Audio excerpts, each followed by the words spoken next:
Candidat numéro 13. Alors, avant de commencer à lire, je vais juste survoler la copie pour regarder un petit peu la présentation. Donc, au niveau de l'écriture, je vois que c'est bien écrit, donc je ne vais pas avoir de problème pour te relire. Au niveau du blanco, je vois que tu en as utilisé à plusieurs endroits. À mon avis, c'est pas forcément une très bonne idée. Déjà parce que ça n'est pas très propre. Et d'autre part, je sais qu'il y a un risque,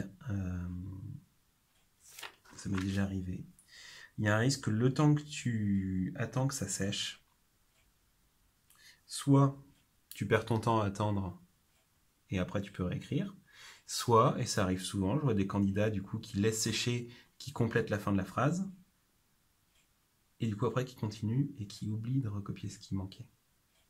Donc souvent quand je corrige le brevet, il manque des bouts de phrases sous le blanco parce qu'ils ont oublié de revenir une fois que le blanco était sec. Donc moi je pense que le blanco c'est une fausse bonne idée. Si jamais il y a des endroits où tu te trompes, je t'encourage à plutôt prendre une règle, rayer proprement et revenir à la ligne. C'est pas toujours possible, mais voilà, par exemple ce que tu as fait ici, ça je trouve que c'est plus propre qu'un pâté de blanco. Je vois que tu as fait l'effort de surligner le titre de tes exercices. Ça, c'est une assez bonne idée. Je vois que les questions sont bien séparées. Donc, c'est une copie déjà qui est claire. C'est pas fouillis. On voit bien où on voit bien où on va. Et ça va être agréable à corriger. Donc, déjà, ça fait une bonne première impression. Je te donne une information par rapport au surligneur. Tel que tu m'as présenté ta copie, ça me convient. Mais fais attention à ne pas mettre trop de couleurs. Et je vais t'expliquer pourquoi. C'est que les copies sont anonymes. C'est-à-dire, je ne sais pas qui tu es puisque tu es le candidat numéro 13. Voilà, point. Mais ça sert à éviter toute triche en fait. Parce qu'on pourrait très bien imaginer que tu es un cousin, un oncle, enfin peu importe, quelqu'un dans ta famille ou tes connaissances qui soit correcteur au brevet en fin d'année. Et donc, une possibilité pour tricher, c'est de mettre un signe distinctif sur la copie. Donc ça peut être une signature, bon ça c'est pas très malin, mais ça peut aussi être de mettre de mettre du surligneur, avec par exemple une couleur un petit peu particulière, du rose ou du saumon, et comme ça peut être considéré comme un signe distinctif. Tu pourrais très bien dire à la personne que tu connais, eh bien si jamais tu vois une copie où il y a tous les titres des exercices qui sont surlignés en rose, c'est la mienne, mets-moi plein de points. Alors, je suis d'accord, cette explication elle est tirée par les cheveux, surtout si tu fais juste surligner comme ça juste les numéros d'exercice. Pour moi, je ne considère pas ça comme un signe distinctif.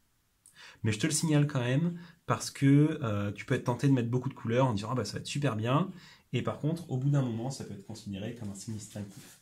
J'ai regardé dans mes anciennes copies, j'en ai corrigé une hier où il y avait plein de couleurs, et pour le coup, voilà.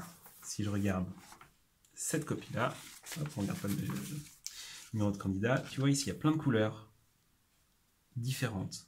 Donc ça, là, à mon avis, on est plus près de la limite. Ça pourrait presque être considéré comme un signe distinctif. Sur la tienne, on n'y est pas. Mais je préfère te mettre en garde plutôt que une mauvaise surprise après la correction du brevet.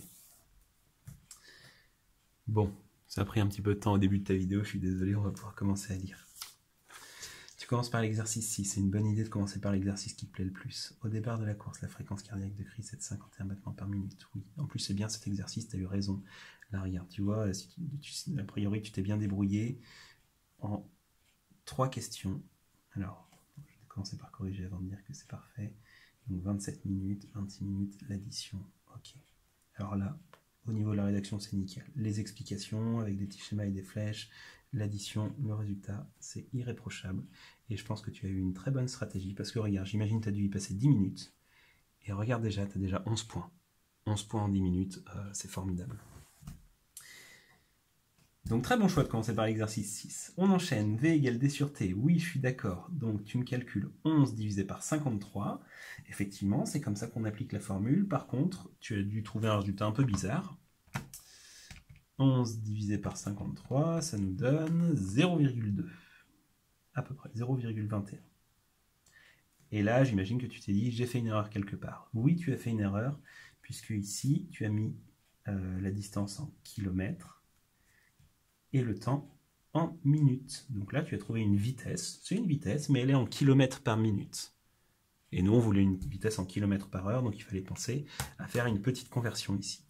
Je vais te valider 2 points sur les 5 pour avoir la formule, mais ça ne te permet pas d'avoir plus de la moitié des points, vu que tu es quand même tombé dans un piège assez classique sur les vitesses. Donc à revoir avant le brevet. 5e question, donc tu calcules 70% de 190, très bien. Ça fait 133, oui. 85%, ça fait 161,5. Attention à ne pas oublier, je l'ai peut-être pas vu de l'autre côté, l'unité, 161,5 battements par minute. Je te rappelle qu'il y a 10 points de rédaction à la fin, tu seras évalué sur ce genre de petites choses. Et donc on regarde que c'est entre la 8e et la 28e. Ah, zut, qu'est-ce qui s'est passé? Si je regarde le graphique, donc 133 c'est là, 161 c'est là. Hop là, si je prolonge, pour moi ça ne s'arrête pas à 28 minutes. 28 minutes, on est là, mais après on continue à rester dans la zone. Donc en fait, moi je vois entre 8 et 41. Donc ça, c'est la première erreur, c'est que c'est pas 28 la fin. Et il y a une deuxième erreur, c'est qu'on te demande la durée de la période. Donc c'est-à-dire il aurait fallu faire la soustraction et me dire que ça avait duré 20 minutes, d'après tes résultats. Donc le deuxième point, tu m'as calculé la période au lieu de la durée de la période, c'est pas catastrophique. Ici c'est un petit peu plus grave. Pour autant, tout ce qui était au-dessus au niveau du calcul de pourcentage, c'est très bien. Surtout, je vois que tu as appliqué un de mes conseils, c'est-à-dire tu t'es pas contenté de faire le tableau de proportionnalité, tu m'as aussi écrit à chaque fois l'opération, donc ça c'est vraiment très positif. Pour ça, je vais te mettre 3 points sur les 4, même si tu as fait 2 erreurs. On passe à l'exercice 2. Le quart de 12 douzièmes, c'est 3 douzièmes. Très bien. La montée de la mer, donc pendant la deuxième heure, puisque 3 douzièmes divisé par 1 douzième plus 3 douzièmes. Je pense qu'ici, tu voulais dire le signe égal. Donc attention, je vous embête souvent en disant qu'il ne faut pas écrire égal à tort et à travers. Mais là, c'est égal, hein. 3 douzièmes, c'est égal à 1 douzième plus 2 douzièmes. D'ailleurs, tu me l'écris ici. Je te mets tous les points. Le tiers du marnage, 4 douzièmes, oui. La montée de la mer atteint le tiers du marnage entre la deuxième heure et la troisième heure, oui. Puisque là on est à 3 douzièmes et là on est à 5 douzièmes, c'est bien. Et par contre j'attendais plus de précision. Alors, peut-être que la consigne n'était pas suffisamment précise. C'est-à-dire quand je demande quel moment, tu me réponds entre la deuxième et la troisième heure en disant que c'est la bonne réponse. Moi j'attendais vraiment le moment précis.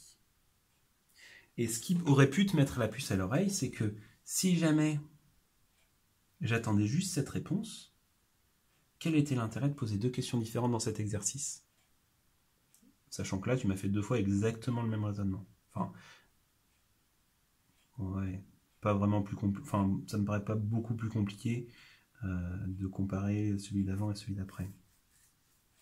Bon, alors là, on va chercher un petit peu loin, mais dans tous les cas, j'attendais une réponse plus précise ici. Tu m'as quand même fait la moitié du travail. L'autre moitié consistait à dire à quelle minute, en fait. Et donc la bonne réponse, c'était au bout de 2 heures et 20 minutes. Et ça méritait un petit calcul en plus. Troisième exercice, tu me calcules. Ouh là là là là là là. Tu m'écris les calculs et il manque les unités. Là, tu me fais un calcul d'air, donc il faut me préciser que ce sont des centimètres carrés. Et il me manque une phrase pour m'expliquer ce que tu fais. C'est-à-dire que je connais bien le sujet, donc j'ai compris ce que tu faisais avec ta multiplication. Mais c'est pas toi qui me l'as expliqué, c'est moi qui l'ai deviné. Donc on peut utiliser carreau de 10 centimes. Ah là là là là. Deuxième boulette. Tu es en train de faire un calcul d'air. Et là, ta grande aire de ton grand rectangle, tu es en train de la partager en plusieurs longueurs. Et en gros, la question que tu poses, c'est dans un rectangle qui fait 86 400 cm², combien est-ce que je peux loger de segments? C'est bizarre comme question parce qu'on peut en loger en fait autant qu'on veut, hein, vu que les segments ils sont super fins. Donc en fait on pourrait en loger une infinité de segments. Donc là où tu t'es trompé, c'est que ici il ne fallait pas diviser par 10, il fallait diviser par l'aire d'un petit carreau, donc il fallait commencer par calculer 10 fois 10, Et après, tu faisais tes divisions. Donc même chose ici et même chose ici. Tu fais une deuxième erreur en partant sur les airs. Tu pourras venir me poser la question si tu veux. J'ai déjà pris pas mal de temps au début de ta vidéo pour au niveau du surlignage. J'ai pas envie de te proposer une vidéo qui dure une demi-heure. Si jamais tu te poses la question pourquoi est-ce que travailler avec les airs c'était une mauvaise idée, n'hésite pas à venir me poser la question et je t'expliquerai sans problème. Alors, il faut quand même une note. Donc, tu t'engages dans une démarche, donc ça, c'est positif. Par contre, il manque l'unité, il manque la phrase. Tu travailles avec des airs que tu divises par une longueur, donc ça, c'est une mauvaise idée. Pour autant, on te posait 3 questions, tu réponds séparément aux 3 questions avec à chaque fois un calcul et une phrase. Je vais te mettre 1,5 sur les 4 points qu'il était possible de récolter. Deuxième question. Donc là, tu me fais toute la liste et tu me dis que les tailles possibles, c'est OK. Je vais te mettre 2 points sur les 4 puisque j'ai pas envie de te pénaliser trop pour ton erreur d'ici parce que là, en fait, ton erreur, tu l'as fait une fois ici. Et du coup, elle te pénalise 1, 2, 3, 4, 5, 7, 8, 9, 10, 11, 12, 13 fois. Donc j'ai pas envie de te mettre 0 à cette question, sachant que tu as quand même pris du temps, tu as fait la démarche de tous les essayer, tu prends le temps de m'écrire les réponses, donc c'est pour ça que je te mets 2 points, mais c'est faux du coup. Ici, calculer le périmètre, c'est une très bonne idée. Ne pas mettre l'unité, c'est une très mauvaise idée. Divisé par 15, ça te donne 80. D'accord, donc la division, c'est une bonne idée. Et tu as juste oublié un petit truc, c'est que... Donc tu m'as compté combien de fois est-ce qu'on avait 15 sur les bords. Donc ça, c'est une bonne idée. Et il ne faut pas que tu oublies, par contre, que le carreau qui est dans le coin ici, et bien en fait, tu l'as compté 2 fois. Tu as compté ici pour un segment et ici pour un autre segment. Donc il fallait faire un petit ajustement au niveau des coins. 3 points sur les 4. Exercice 5. 0,4 x 2 égale 0,8. Donc, un jour par arroseur par arroseur. Quoi ? 0,4, c'est pendant 1 heure pour un arroseur. Donc tu fais x2 parce qu'on arrose 2 fois, ça donne 0,8. Alors attention, de nouveau, il te manque l'unité. Attention, ça fait la 3e fois que tu m'oublies l'unité. Donc ça sera pénalisé dans les 10 derniers points.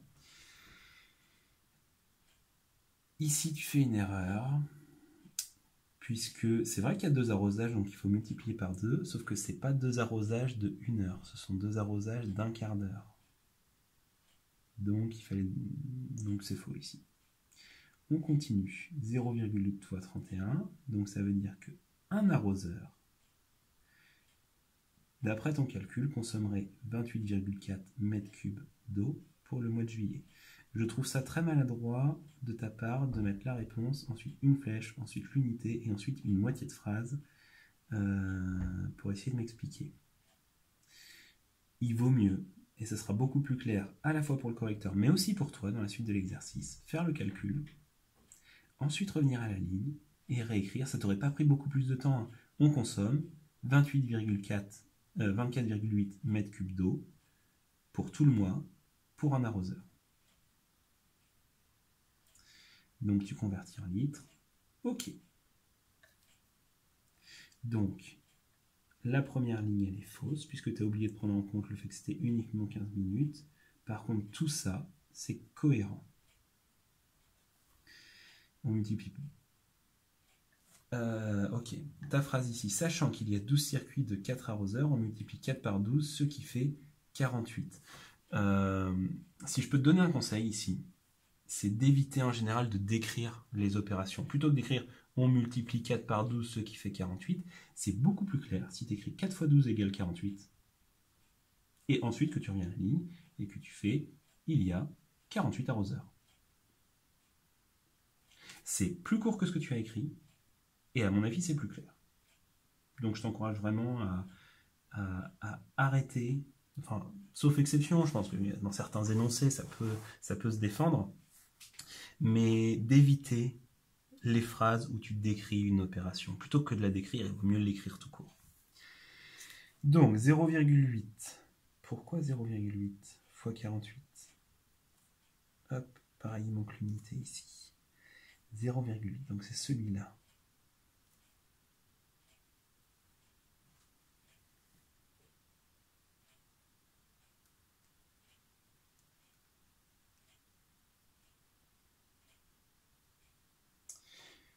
Ouais, tu t'es un petit peu embrouillé.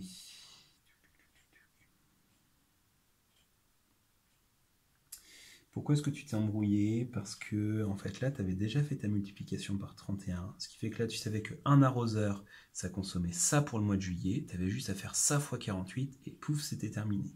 Et là, au lieu de ça, tu as décidé d'oublier ces deux lignes, de revenir à ton résultat de départ, et ensuite de refaire la multiplication par 31, et de refaire la conversion en litres. Donc, en fait, tu as fait 2 fois une partie du travail.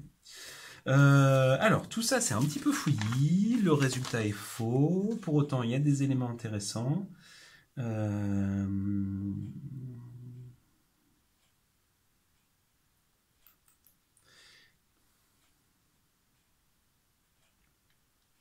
C'est noté sur 10 points. Je vais te mettre 6 points sur les 10 parce que je pense que ça vaut plus que la moyenne, mais je ne peux pas te mettre plus que 6 parce que il y a trop, enfin c'est trop confus. Il y a cette erreur qui est une erreur importante et tu me répètes plusieurs fois les mêmes choses. La présentation est pas très judicieuse. Donc, à mon avis, ce genre d'exercice, tu peux t'entraîner d'ici le brevet. Tu vas sur Internet, tu tapes brevet maths 2017, tu vas trouver tous les sujets qui sont sortis l'année dernière. Tu peux chercher ce genre d'exercice où il y a de la proportionnalité et t'entraîner vraiment à essayer de faire quelque chose le plus court possible et le plus clair. Donc souvent, le plus clair, c'est une opération, une phrase. On enchaîne. Donc, exercice 7, programme de calcul. Nombre de départ 1, 1 moins 3, ça fait moins 2. Moins 2 au carré, ça fait moins 4. Et là, tu m'as magouillé, et ça se voit comme le nez au milieu de la figure. Moins 2 au carré, ça fait moins 4. Ça, c'est vrai. Et on annonçait que le résultat, c'était 4. Donc toi, tu t'es dit, il y a une erreur, tu as recherché, tu l'as pas trouvé, tu m'as mis du blanco, et tu t'es dit, peut-être que le prof, il sera débile, il verra rien. Bah, c'est une mauvaise idée. En fait, ton erreur, elle est ici, tu avais oublié de mettre des parenthèses. Et ça change tout. Parce que du coup, quand on dit prends ce nombre et mets-le au carré, il faut faire moins 2 fois moins 2. Donc répéter le moins. Donc c'est pour ça qu'il faut que tu mettes des parenthèses pour que ta calculatrice, quand tu écrives moins 2 au carré, elle comprenne que c'est les 2 qu'il faut répéter. Tandis que si tu lui écris juste ça, elle comprend qu'il y a un signe moins et qu'ensuite il faut faire 2 au carré. Donc c'est pour ça que ça ne donne pas le même résultat. Je vais te mettre quand même 2 points sur les 3. Mais évite ce genre de... Enfin, non, fais ce que tu veux. Tu fais ta stratégie, mais fais attention, ce genre de magouille, ça peut énerver le correcteur en disant mais ce candidat, il me prend pour un imbécile ou quoi. Surtout que ici, on voit que tu as fait exactement la même erreur. Moins 5 fois moins 5, ça donne plus 25. Ce qui fait que derrière, tous tes résultats sont faux. Et surtout ici, là, il y a une erreur importante. Moins 40 plus 7. Alors, je sais pas comment est-ce que tu as fait ça. Moins 40 plus 7, ça nous fait moins 33 et pas moins 3. Donc c'est peut-être une petite erreur d'inattention, mais ça fait beaucoup sur une seule question. Pour autant, au niveau de la présentation, ça me convient. Tu me mets un point, tu n'as pas fait l'erreur comme certains de me mettre un tiret. Donc le point, ça c'est bien. Et tu reviens à la ligne à chaque fois. C'est très positif. Donc ici, B3 au carré plus moins 9 plus 7. Pourquoi plus moins 9 ? Pourquoi plus moins 9? D'accord, parce que tu prends le triple du nombre de départ. Ok. Alors ce qui est dommage, c'est que ici, tu mets B3, alors que parce que c'est le nombre de départ au carré. Sauf que attention, le nombre de départ ici, il est dans la case B1. Donc c'était B1 au carré. Et ensuite, il fallait rajouter le triple du nombre de départ. Et donc, toi, là, tu as fait le calcul. Sauf que un tableur, justement, c'est fait pour ne pas avoir à faire les calculs soi-même. Donc, il fallait rajouter plus le triple du nombre de départ. Tu as juste à rajouter 3 fois B1, plus 7. Et il manque au début. Essentiel, le signe égal.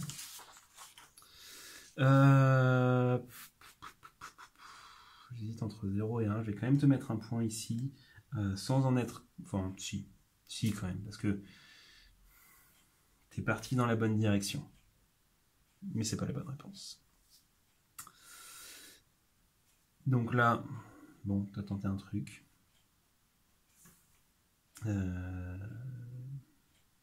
Ben on ne sait pas quel nombre du coup. Ici, QK, enfin, tu me fais un calcul, flèche QK. Donc j'imagine que ce résultat, c'est égal à QK. Dans ce cas-là, à mon avis, il aurait mieux valu écrire dès le début QK égale, ensuite la soustraction et le résultat, et sans oublier de nouveau de mettre l'unité. Hop, les feux de croisement de la voiture sont bien réglés. De nouveau, ici, j'aurais bien aimé au début que tu m'écrives QK sur... j'ai oublié ce que c'était. Sur QP. Donc là, sur la logique, tout va bien. Au niveau de la rédaction, par contre, c'est un petit peu insuffisant. Donc je te mets tous les points ici et au niveau de la rédaction, on verra ça à la fin. Deuxième question. Tu l'as complètement sauté. Et ensuite, pour réaliser la figure, on utilise le programme A. On utiliserait cela avec, on aurait cela avec le programme B. Non. Donc, oui, non. Et tu n'as pas fait les questions suivantes. Alors, au niveau de la rédaction, donc la présentation, je ne vais pas te pénaliser sur la présentation, vu que c'est assez propre. Donc, on a parlé du Blanco. Je t'ai dit ce que j'en pensais, mais c'est pas catastrophique.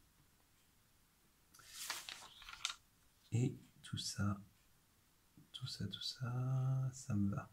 Au niveau du français, j'ai pas remarqué de problème énorme. Il y a des petits oublis à droite à gauche, d'accord. Ça peut arriver. Personne n'est irréprochable sur l'utilisation du français. Donc ça me va. C'est au niveau de la rédaction, par contre, que tu vas perdre des points, parce que tu m'as oublié plein de fois l'unité. Et ça, c'est vraiment grave.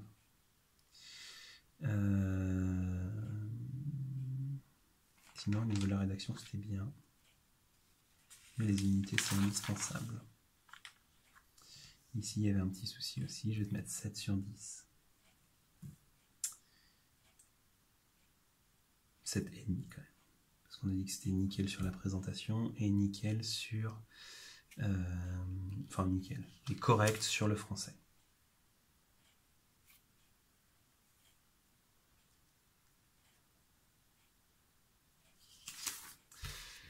Donc on va passer au total, ça nous fait 10, 16, 18, 24, 28, 31, 35, 37, 40, 45, 52, 53.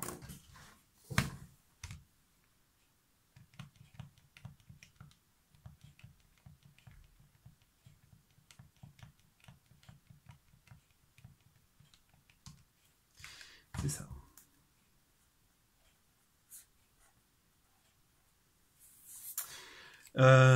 Donc, je t'encourage à retravailler un petit peu tout ce dont on a parlé, à savoir, attention, les unités, revoir la vitesse, et t'entraîner sur des sujets de brevet des années précédentes, histoire d'être bien au point. Et à mon avis, je pense que tu peux avoir t'as une bonne marge de progression, tu peux avoir vraiment une meilleure note le jour du brevet. Donc je te souhaite bon courage, enfin je t'encourage à faire ces révisions dès maintenant, et je te souhaite bon courage pour le jour J.